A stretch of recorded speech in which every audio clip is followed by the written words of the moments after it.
and welcome everybody. And for those of you who are in the U.S. who celebrated Thanksgiving, hope that you had a great holiday.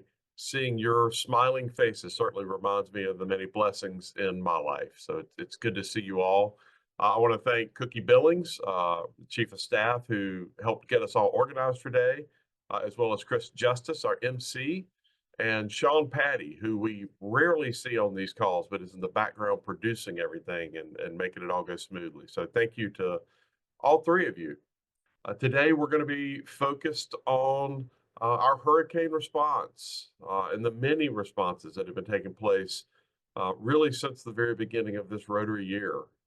There have been three major hurricanes in this season in the Atlantic, and they all made landfall in zones 33 and or 34.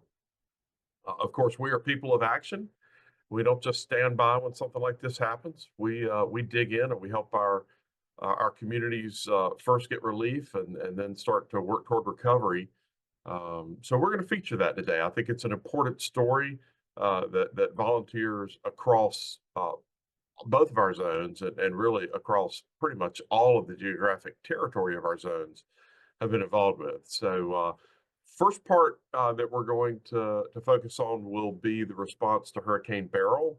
And if you're not aware, that hurricane made landfall in District 7030 on July 1st, the very first day of the Rotary year.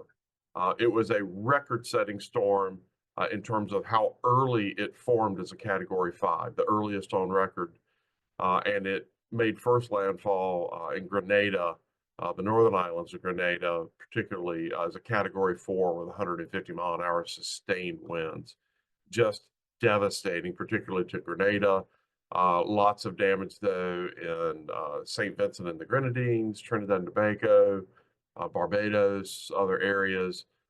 It went through some recycling. It then made landfall 2 days later in District 7020. I say landfall. I think it actually technically went just south of Jamaica, the eye, but it certainly had a huge impact on Jamaica and the south side of Jamaica, and then also some impact across Jamaica and the Cayman Islands. So just terrible way to start the Rotary year. Our zones did set up donation links. We set up a disaster recovery page and donation links. And in the case of, because our zones are formed and are incorporated in the U.S., we set up links to the Rotary Action Group, the Disaster and Network Assistance Rotary Action Group, who were well prepared to be able to assist our friends in the islands. And we've invited David Edwards, who's a past district governor from District 7030, and really has been the point person for our response in District 7030 to share a bit about what that response has been. So David, my friend, I'm going to let you take it from here and look forward to your presentation. Thank you, Director Patrick, and hi to all. I'm going to be speaking really on the lessons we've learned, and that's the request, lessons learned from Beryl in District 7030. And as Director Patrick quite rightly mentioned, we experienced Beryl on July the 1st, 2024, when it swept through our area, severely impacting Barbados' coastline and fishing fleet, but then went on to Carriacou and the Grenadines. So in particular, Union Island, Mayro, and Carriacou, those were the three major impacts of Hurricane Beryl. So we'll be using quite a few photos. I just wanted to credit those who took the pictures. We don't always know who they are, so always good to acknowledge. So this is what Beryl looked like barreling down upon us on the night of June the 30th, and the morning of July 1st made actual landfall in between Carriacou and Union. So this is Barbados. As you see, the little yellow circle is not as pronounced as I thought it would be, but Barbados is there under the name, and that is what it looked like on satellite. So it gives you an idea of why we suffered severe damage to the Barbados coastline and fishing fleet. And just as I go forward, just to give you an idea for those who are not necessarily familiar with our particular geography in this end of the world, Barbados in the bottom right-hand corner, and you see the lightning yellow lightning flashes, and the red arrow pointing directly to the Grenadines, which were severely impacted. So that ball, this ball that you were looking at, that's where it ended up, just in front of the red arrow into the Grenadines on the morning of July the 1st. So that morning, which was just hours into the job of district governor for newly appointed Governor Debbie Rook Chan, and having handed over to her predecessor, Brian Glasgow, who incidentally is resident on St. Vincent and the Grenadines, which is one of the hard-hit countries. Immediately, we being the district disaster relief committee there, mobilized and offered to help where necessary. The traditional, what I call water, food items type of thing. But many agencies also responded, and because of the size of the islands, of course, the governments and the multilateral agencies that are resident in the area all offered response. So that response was good, but limited, which I will come to later when we speak under transportation. Almost immediately, because of previous experience, we also went into an assessment of what the long-term needs would be, because we are well aware that a lot of assistance turns up almost immediately with what I call the food and water, but it's the long-term projects that need assistance when these agencies have long gone, and agriculture would be one in this case, and the tourism industry. So just some shots of that's the part of the fishing fleet in a marina in Barbados, and you can see I particularly put this one in because we are seeing boats that are floating, some halfway float up and halfway down, some almost down, and others are just fiberglass floating in the water. So this gives you an idea of what it looked like along the marinas on the coastline. The fishing fleet was certainly decimated there. Grenada, we look at the pictures there, all the missing roofs and so on. That was in Carriacou. And then just other pictures which will give some visual impact of what actually took place. 98% of the buildings being destroyed in Carriacou. So as I scroll through the pictures, and you'll see some information relating to the particular areas. But from our point of view, in the Barbados situation, the government has been able to take care of all the necessary recovery. So that's being handled internally, and Rotary has been able to donate over $50,000 in materials to the fishing fleet, and promises of more. So from here on, most of the information I refer to will be Grenada and St. Vincent, because those are the ones with the greatest need. We prioritize from very early that financial donations would be the order of the day. I think I might have just mentioned earlier that in assessments and a lot of the agencies come in and help, but the long term is the problem. So we prioritize the fact that financial donations would be the order of the day, because we can use these to continue with our long-term projects as time goes by, and we know this from experience.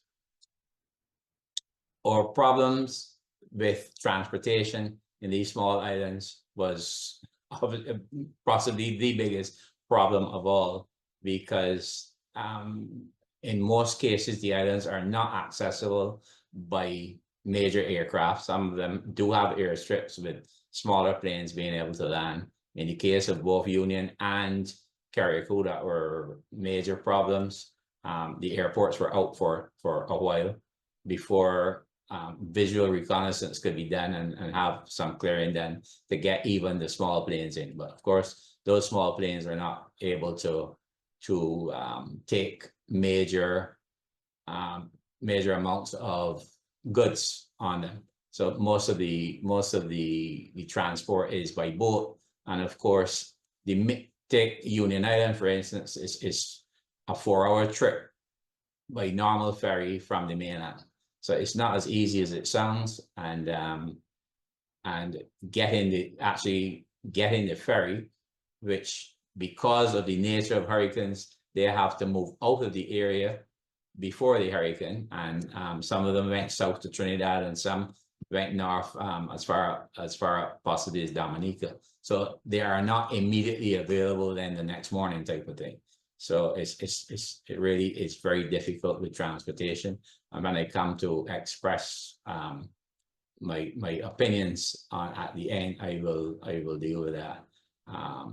The Rotarians in the islands provided, as I said, they chartered ferries, and they had, in the case of St. Vincent, a floating doctor day trips, which they did 2 of to Union and 1 to Miro and 1 to Canawan. These were doctors, mostly Rotarian and other volunteers from medical schools that went on these trips to provide medical assistance to the residents who would remain on the islands and hadn't yet been repatriated to the mainland if they wanted help. We were able to, and are in the process of, rebuilding homes on Miro, one of the small islands, and already finished the only senior citizens facility on Carriacou. This was redone by Rotary as well. And the building projects for homes continues. From the point of view of collaboration and so on, disaster response, of course, involves multiple organizations, especially in our type of area. And we saw quite a bit of this taking place immediately in Carriacou. Samaritan's Purse turned up there and set up a field hospital almost within hours, which is a significant achievement. They brought everything needed. So this shows a high level of organizational readiness from their point of view. Shelter Box was in touch with us from early on, and eventually shipped 600 units to Carriacou. We had identified Carriacou as the place of need for the shelter boxes. However,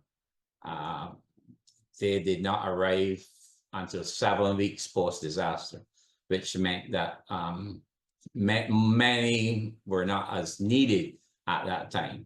Recommendations have been made to Shelter Box, not for the first time, to pre-position. That's a shot there of Shelter Boxes being set up to pre-position supplies in South Florida or an accessible Caribbean island or islands for future crises in this area. At present, the units are staged out of Panama, and there are no major links between Panama and these islands on a regular basis. There are some flights into Barbados and Trinidad several times a week, but not necessarily that would provide assistance in this area. We also had offers from Disaster Aid USA, but logistics, not limited to, but including the lack of accommodation and the cost of transport, even if available, made their offer impossible to implement. We received monetary donations from the USA, especially facilitated by Disaster Network of Assistance Rotary Action Group, which we commonly call the NARIG. And this is a great, and mentioned by Director Patrick, this is a great support tool for us, and we are indebted to them for this facility. And thanks to Phil Lustig and Michael Terralong for their help. So what's the long term, what's the end game for us? 4 months of no pass, Rotary is engaged in numerous recovery projects, and we have problems with communication, we have problems with transport, revival of the agricultural sector, the impact on tourism, which is a lifeblood, port operations. So we are looking to have assistance in this area. Just as a small thing, you know, the islands, they do suffer severely when they lose the operation of their jetties and so on, because they depend on day tours from other islands and that type of thing. Collaboration has been strong with our SEDEMA or local or regional FEMA, for the want of a better description, and a lot of help from the UN World Food Program. But we need assistance, and long term, we need to improve or movement of persons out of areas that are anticipated to be hit, especially these small islands. And the one thing that I want to throw up that we will be working on long term is the availability of helicopters to the area. I'm sure in the US, even in the US, in the hills of in the Carolinas, they saw they were using mules. You have to find somewhere to, or some method of getting to persons when disaster strikes. So the best form of transport that could help us in this region would be helicopters. We know they are not cheap, but it's one of the necessities that we are going to work for. So the assistance of all these agencies has been great. So in conclusion, Beryl really tested our resilience, tested the resilience of the communities, its leadership, and the lessons learned highlight the importance of preparation, collaboration, and innovation in addressing future challenges. District 7030 remains committed to leveraging its network to foster recovery, hope, and resilience across the Caribbean. And thanks for supporting us in our time of need. I will yield my other minutes so that in our breakout sessions, we can go deeper into the questions of any specific logistics that some people may want to look into. So thank you, and I hand back to Director Patrick. Thank you, David, and thank you for not only reporting to us, but leading these efforts in your part of the islands. I did place in the chat a link to the webpage that we have. It's dedicated to our disaster recovery response, and you are still able to make donations that go directly to the benefit of District 7030 as well as 7020, further to the east of, further to the west of 7030, excuse me. We're going to move on now to the hurricanes that had a more direct impact on the U.S., that part of our two zones. You all, I'm sure, will recall that Hurricane Helene made landfall on September 26th as a Category 4 with 140-mile-an-hour sustained winds. Of course, it came into the Big Bend of Florida and then moved almost directly north through Georgia, South Carolina, North Carolina, Tennessee, Virginia, and even West Virginia had flooding from that storm. Over 230 lives were lost from that storm, and unfortunately, that is still likely to go further up. And as I'm sure you will recall, Hurricane Milton formed just after Helene dissipated. That was the second most intense storm ever recorded in the Gulf of Mexico. Just incredible. It reached Category 5, 180-mile-an-hour winds. And for an engineer like me, the fact that its pressure got below 900 millibars is just, it's unfathomable, but it did happen. It, of course, came into also the Gulf Coast of Florida, moved across Florida, and while it weakened across Florida, it spawned several tornadoes. We took a different approach to donations for these two storms. We are organized, we being our zones, are organized as a 501c3 organization, which is a charitable organization in the United States. And so we were in a position to set up a disaster recovery fund of our own and to be able to distribute that for the benefit of those affected by those storms. I will mention that as of this morning, We have collected $1.166 million. So that's $1,166,000 that have been donated from people all over the world. The gifts range from $10 from an individual Rotarian. The largest gift is a $100,000 gift from Shelterbox USA. And you heard David mention Shelterbox USA's work to, or Shelterbox's work to support his part of the zones. In addition to this $100,000 cash gift, they also shipped about $300,000 of supplies to my business. And you saw in the pre-roll that packing event that took place where those items were basically put into distributive kits for each county in Western North Carolina that had expressed a particular need. So, and you saw the president of Shelterbox USA speaking, and of course, Stephanie Yurchik, our Rotary International president, was also there and spoke. So it was quite an event. I want to give special thanks to our Zones 33-34 treasurer, Lad Waldo, who has processed over 1,600 donations that have come in. Just a true outpouring. And Chris and Colleen Jones, who have produced acknowledgement letters, tax receipts essentially, for these donors. And just Herculean effort on both their parts. So I'm very thankful to them for doing that. October 21st, Cookie Billings, our chief of staff, sent out district grant application forms, the policy forms that go with those grants, and what the steward expectations and forms look like. Just to reiterate, because I want to be sure we're real clear about this, we're providing grants of up to $25,000 per project. Districts are responsible for reviewing the proposed club projects and submitting those grant applications. So the governor has to sign off on those grant applications.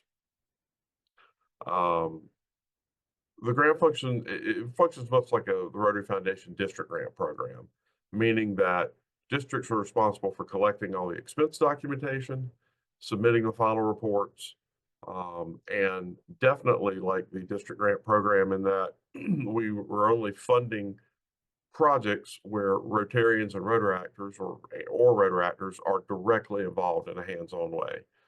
These donations are to supplement and amplify the efforts of our volunteers, and we certainly welcome the volunteers of cooperating organizations, but the grants that we're making are not pass-throughs to go to other organizations. So just want to be sure we're clear about that. We encourage you to work with partners, but there has to be that hands-on Rotary element to qualify for these grants. So far, we have been able to issue 23 grants that total $235,000. The bulk of these grants have gone to Western North Carolina, but we want to support all of the areas that are affected by the storm. So we encourage you, if you've not yet, or even if you have applied for grants, to continue applying, because we still have a good bit of money. We still have money coming in too. So we encourage you to apply for these grants so that we can help you have a greater impact in the recovery efforts in your community. I do want to thank our grants committee that is screening all these grants. David Edwards, who you heard earlier. Now, again, he's handling money that has come to his district through a separate funnel, but his great experience in recovery from storms is a real benefit to our grant screening in the U.S. Also, John Smarge, past international director John Smarge, as well as Bob Stewart, who's a past international director who happened to be on the board of directors representing the area along the Gulf Coast when Katrina hit, has deep knowledge. Cookie Billings and Lad Waldo are also involved with screening these grants. So I'm going to move ahead so you can stop hearing from me and start hearing from people who've been involved in the affected areas in the U.S. And first up to talk about that is my friend, District 6950 Governor Derek Pontlitz. Derek, take it away. Thanks, Patrick. And good afternoon to everyone here in the Eastern time zone, or possibly morning, depending on where y'all are coming from. Wanted to thank you for listening to some of the stories, what we've been going through here in these affected areas. as Director Patrick mentioned, Hurricane Helene as well as Hurricane Milton came through our area. So our district 6950 is made up of 4 counties on the west coast of Florida. And that's from for those of you that kind of know what the map looks like, it's from the Tampa Bay area northward, basically along the coast. So there's 4 counties there. But we're just 4 counties out of 23 counties along the west coast of Florida that were impacted in some way, shape, or form by these storms. Again, Helene came through September 26th, made landfall as Category 4, 140 mile per hour winds, over 150 miles offshore from where we are in District 6950. But even though it was that far away, it still brought tremendous storm surge flooding to our coast. And I'll show you that here in a second. The flooding was greater than things that we've seen in years. It was probably what we were calling a 100-year flood event. Hurricane Milton on October 9th as Category 3 came through. So about 2 weeks later, almost exactly 2 weeks to the day. And that was more of a direct impact, more wind and things like that impacted us coming through there. When Helene came through, this is a lot of what we saw. Tremendous flooding in the impacted areas. And what a lot of the response that we've been taking after Hurricane Helene had come through, and we had started on this after Helene, was responding to that. Here you say, this is actually Larry A.G. from Disaster Aid USA, his rescue boat, which was deployed down here and actually helping pull people out of flooded homes. But we started also doing, one of the first things that happened was setting up points of distribution and supply drive. And I'm just showing you pictures of what happened in my county where I'm at, which is, again, one of those 23. But talking to my other governors, there's many other of the same stories that were going on simultaneously all up and down the west coast of Florida. But Rotarians were answering the call of duty and outfitting these points of distribution all up and down the coast. And we provided hundreds of thousands of dollars in kind of supplies that we were able to get donated, organized by Rotarians, and get them back out to the community. But we would see pictures of damage all along here. And this is really the majority of the work that we've been doing, is going out and doing what we call muck outs of flooded homes. And so this, this is an example of one of the homes that we're working on. You can see the beach sand that was pushed all the way up to the home from the flooding. Homes that had taken, some cases, 2 and 3 feet of water into the home, and sometimes more in certain spots. We have outfitted disaster trailers that we work with Disaster Aid USA. Again, that's a Rotary organization that have tools and equipment to be able to go in and do some of this work. And we've had crews of Rotarians doing that, myself included, ever since the storm. But you can see, some of the damage. Water is a terrible thing when it comes through and does damage to these homes. And you basically have to go through and gut out everything. And sometimes it's somewhat dangerous work, as you can see. But us Rotarians take it in stride. But we got to remember, these are the lives of people that have been affected. It's people's lives that have been destroyed here. And some of these pictures really drive that home.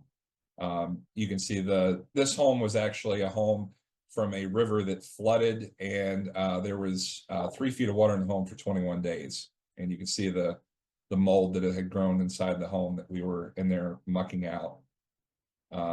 We also have done some tree work. So there's trees that were down on homes. That's actually yours truly right there, with a chainsaw in hand, doing a little bit of work, trying to cut a tree off of a house. That we were able to pull off using my truck and some ingenuity. But when we got a chance to, we would use some heavy equipment. This is myself again, along with a couple other Rotarians. We had a rental excavator that we're able to use to move trees with, and working into the night, as you can see. This was where Governor DeSantis actually was here with some Rotarians on a beach in Pinellas County. But we've done great work. We've cleared hundreds of homes, mucked out hundreds of homes, and provided thousands of meals in our area. There's still thousands of cases of people that need help. But we've done a lot. We've done donation drives. We've done drives for money. We're still trying to raise money to buy more tools and equipment. This actually right here, a big piece of equipment is one of our dreams to have, and this is one of Disaster Aid USA's dreams to have. It can take a tree job that could take all day and turn it into a 30-minute job. And we are together we will rebuild. And we think that money put towards equipment like this is probably the best way that we can use disaster funds, because it's equipment that can be used into perpetuity, and we can dramatically compound the cost of the equipment and be able to do so much more work and relief with that same amount of money into the future. So with that, I appreciate you all hearing kind of what we're doing here in West Florida, and I'm going to turn it back over to Chris Justice.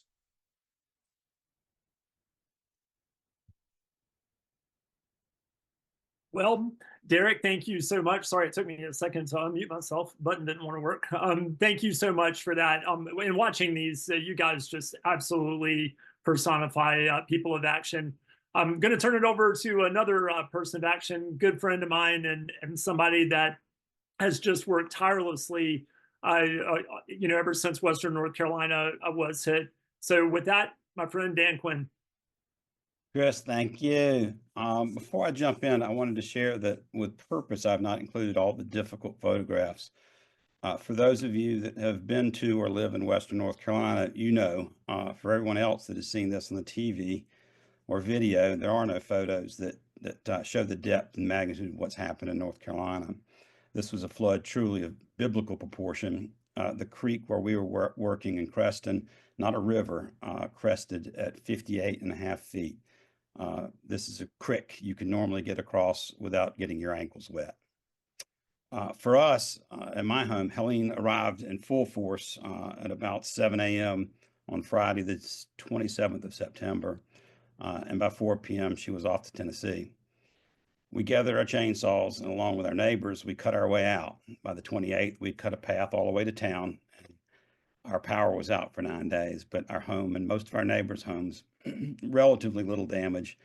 And we felt like we were the lucky ones, that we were, as Mr. Rogers would say, we were going to get to be the helpers. In Greensboro, we put on a big barbecue every year. The Rotary clubs, along with local businesses, my staff, and some of my old frat buddies. And we compete and raise funds for a girls' scholarship program in Vietnam. My staff really loves doing this. So over the years, our company has collected a great deal of gear for feeding folks. My guys even repurposed an old fiber optic splice trailer and turned it into a mobile kitchen. As we were watching the news, we began to formulate our plans of where can we help and how can we help and what skills can we bring to the table. Cooking seemed to be our bag, so we began to call friends and family and old college buddies. My staff began to prepare our gear and load up our old box truck and cook trailer. Club set up a fund, and we raised about $60,000 in a week and had 75 volunteers lined up to go. As a side note, thank you, Patrick, Zones matched us with another 60, so we've got $120,000 of working money. So at this point, we were kind of figuring, where should we go? We had planned to go to a little community called Warrensville, as I had a connection with Dot. She's a wonderful 84-year-old native. She owned the local furniture store, but she said that they really are hurting up the holler. If you can get there, they need it more than we do. So we followed the creek, many detours and closed roads up to find a young lady named Jordan Forsyth at the Love Shack. This is a trailer that had been donated by the Love family. Jordan is an immigration attorney. Actually, Chris knows her. In Charlotte, and she had left her desk and moved into a camper at an unincorporated crossroads in the middle of a giant mess, and she stayed there for 7 weeks. She's still in the area. It's just too cold to be in the camper. Jordan sort of took things in hands for all the multitude of volunteers, and she just took over and directed it. She really, truly is the angel of Western North Carolina. So we pitched our camp across the street from the Love Shack and began to feed 3 meals a day to the displaced and the volunteers. Rotarians and old frat boys, friends, and coworkers came up every day from Greensboro, and Raleigh, and Charlotte to cook, and mostly just to listen to people tell their stories.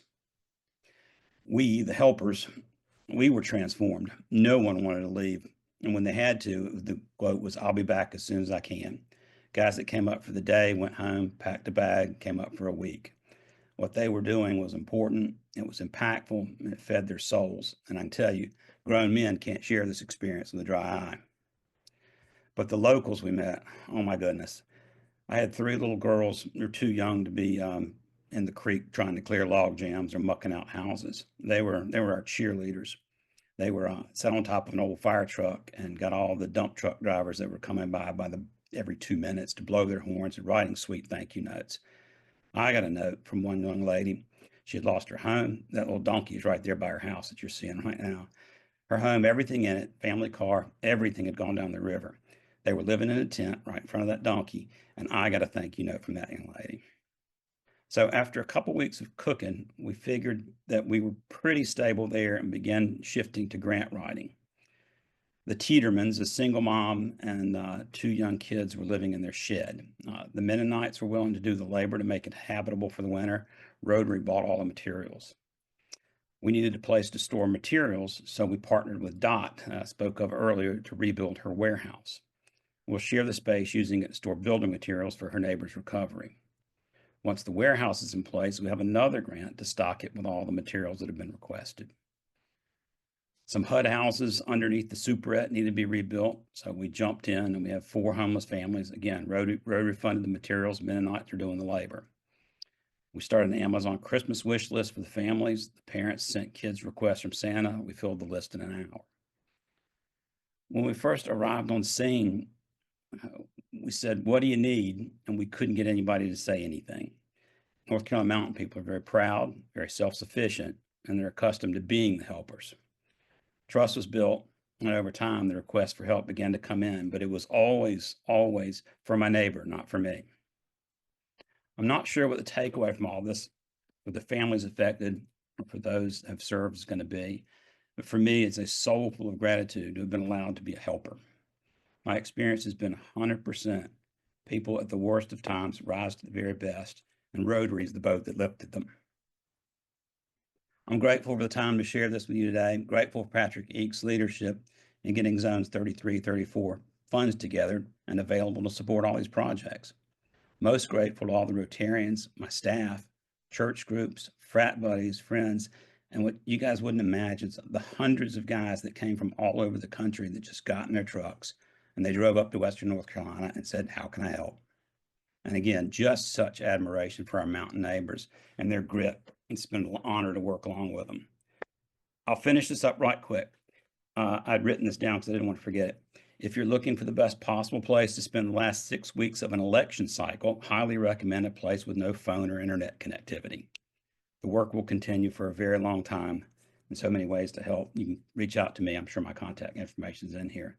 I'll leave you with, Chris, if there's time, a little video right quick. And after the video, we have Kathy Conley is going to come up and talk about Rotary Club from the Rotary Club of Highlands. Thank you very much.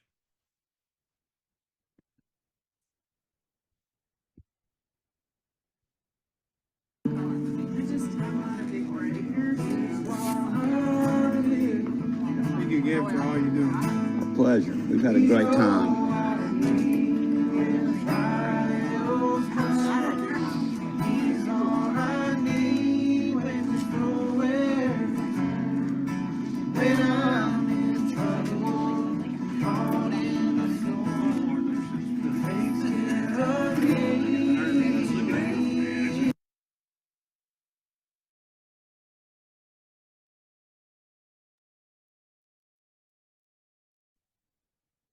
Thank you, Dan. Hi, everyone. My name is Kath Conley Hudson, and I have another story to share.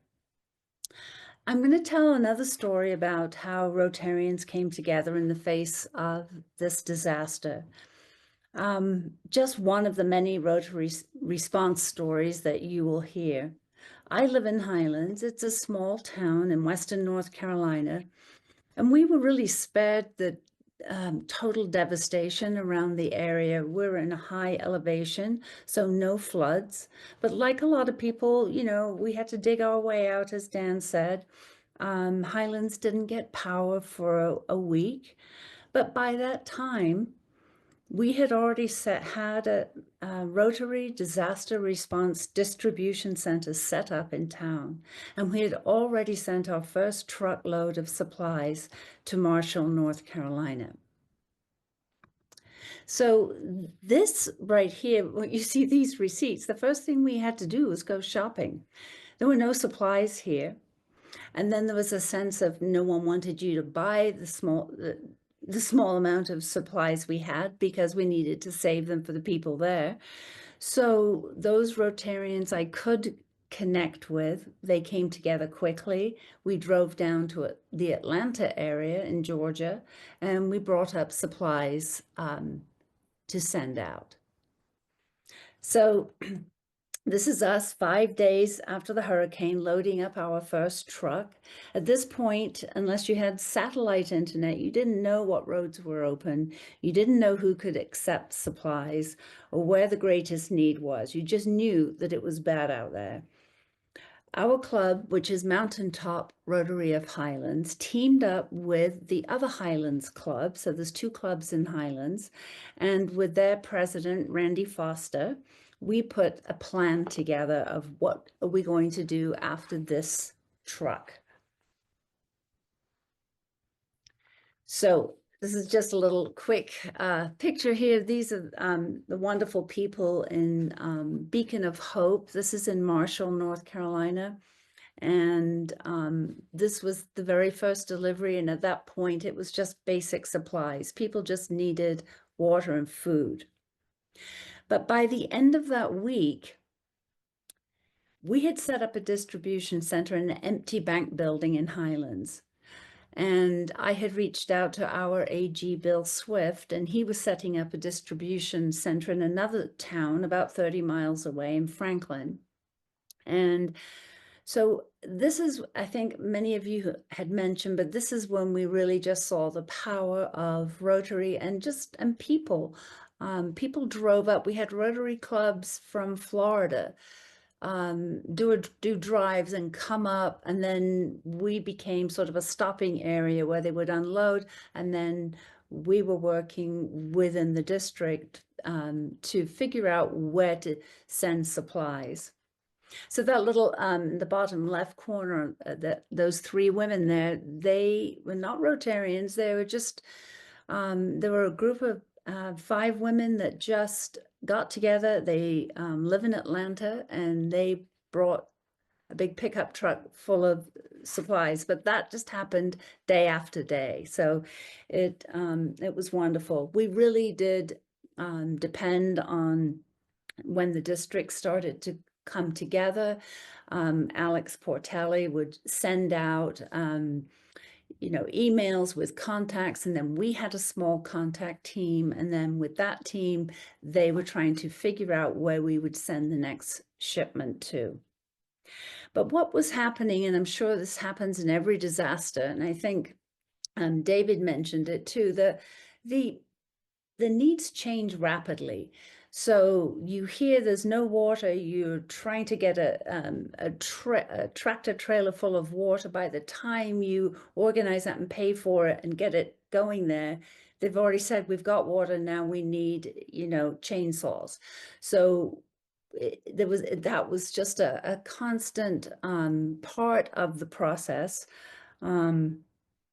But so when we had run this distribution center for about, we're into our 3rd week, we realized that the needs were changing. They were changing from emergency, like immediate needs, to rebuilding kind of needs.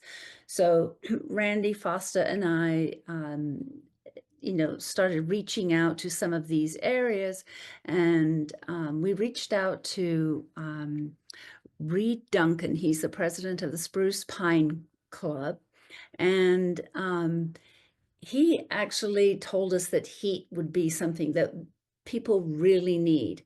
So we wrote one of the district grants, and with the district grant, we bought 100 heaters, 100 propane tanks, and then delivered those to Spruce Pine. We have another 100 that we're going to deliver this week because both clubs wrote for the same grant. So we're able to make a little bit of a difference. This is us loading up the pallets of the heaters. We had another Rotarian locally who owns a gas company, so he was very nice to fill the propane tanks and deliver them because we're not allowed to deliver propane. This is us in Spruce Pine unloading. But basically, I would just say that, you know, it's just one little story of many. It's been 2 months since the hurricane, and we know that it's far from complete. But it was a really heartening and wonderful way to participate and come together with other Rotarians. So with that, I'd now like to introduce Mike Stevenson, our District Youth Services Director, who's going to share his recovery project. Thank you.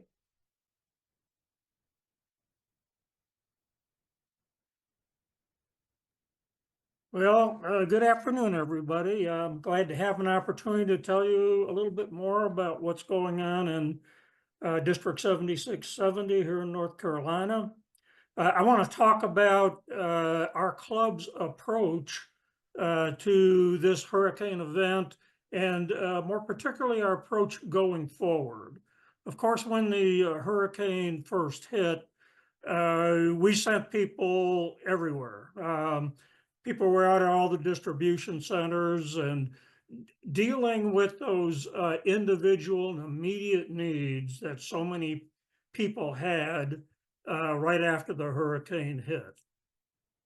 We were like a lot of clubs, we started receiving money from all over the place within a day or two of the hurricane. And so our club put together a little committee to decide what we were going to do with that money and how we were going to distribute it. And that's fundamentally what I want to talk about today. In order to understand our approach, it's helpful to know a little bit about Madison County and the nature of the events here with the hurricane. For those of you who don't know where Madison County is, if you know where Asheville is, we are directly north of Asheville.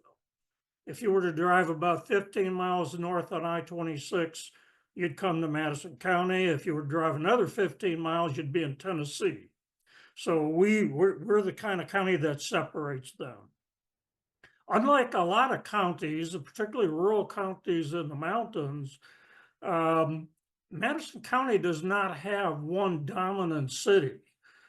We have 3 more or less co-equal cities, each with a different kind of personality and different characteristics. And we have one Rotary Club.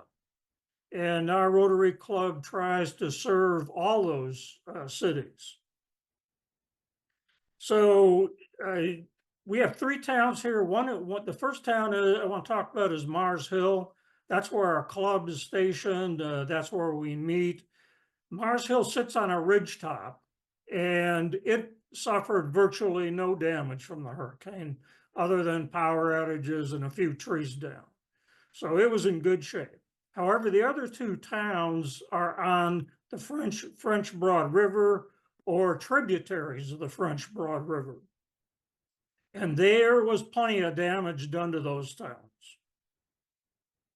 That's the first shot there. That's a shot of Marshall downtown right after the hurricane. And the other one is that's a little picture of some of the damage in the Hot Springs area. It's important to understand that the nature of the damage to these 2 towns was different, and it's affected kind of the way we have approached things, and particularly the priorities that we're doing things. This is a picture of the flooding in downtown Marshall.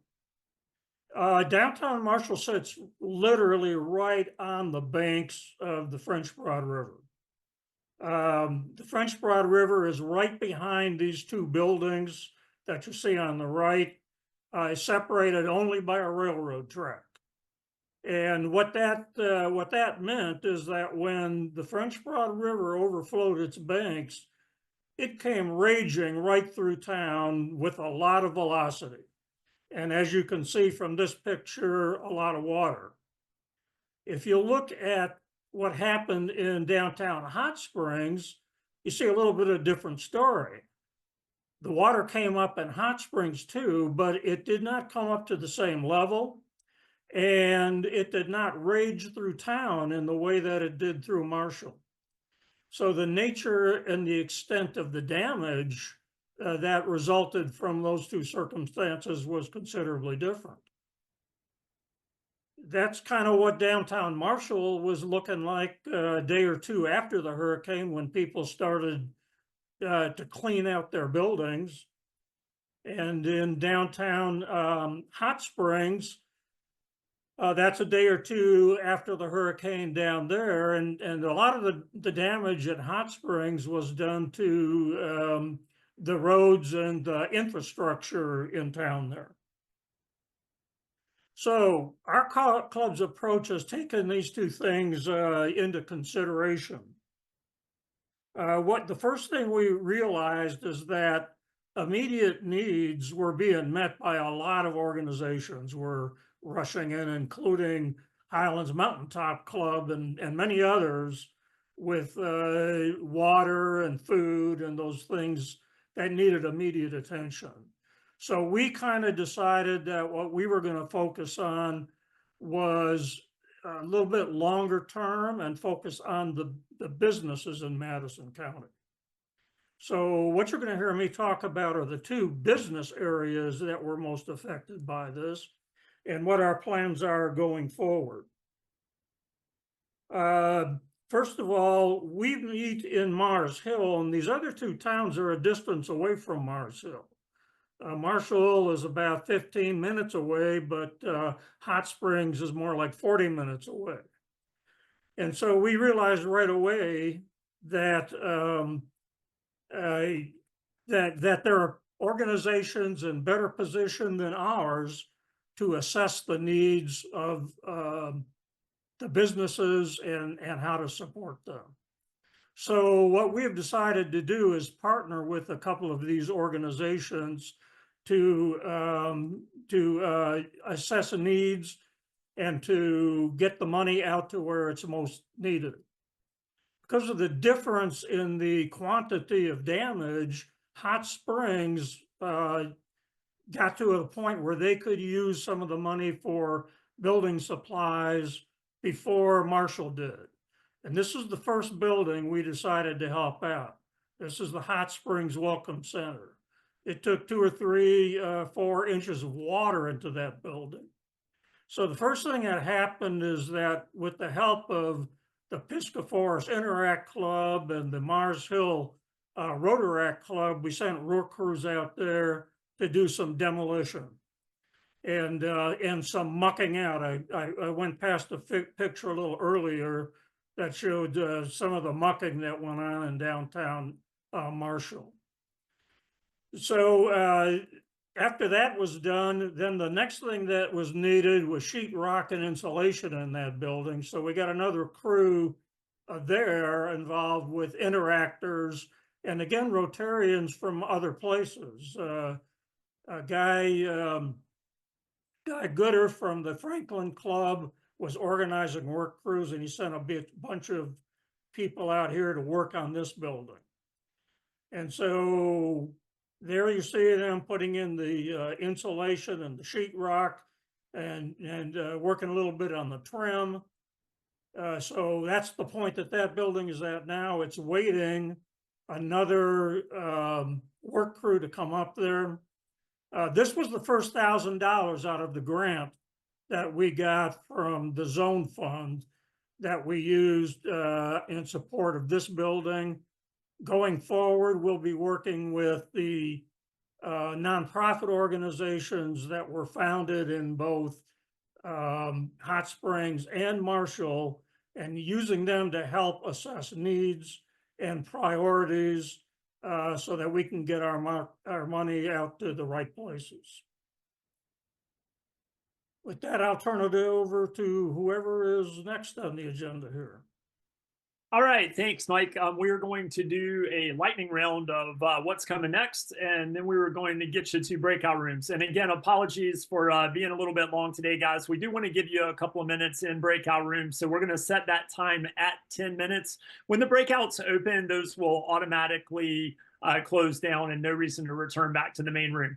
All right, coming up next, our Membership Action Plan webinar. That is going to be December 9th at 5:30. All right, and our Foundation Matters webinar, that comes up December 19th at 6 p.m. Our Public Image webinar this year, that is Tuesday, December 17th, that also at 6 p.m. Make sure you get registered for that. It's always popular. Ask Me Anything. All right, and don't forget, we have Calgary coming up. It'll be here before you know it. Registration is still available June 21st through 25th. And we're going to go ahead and let you know about this. It's save the date, September 10th through 14th, 2025 in Jacksonville, Florida, our Zone Summit coming up. All right, and as always, make sure you stay connected on all of our social media channels.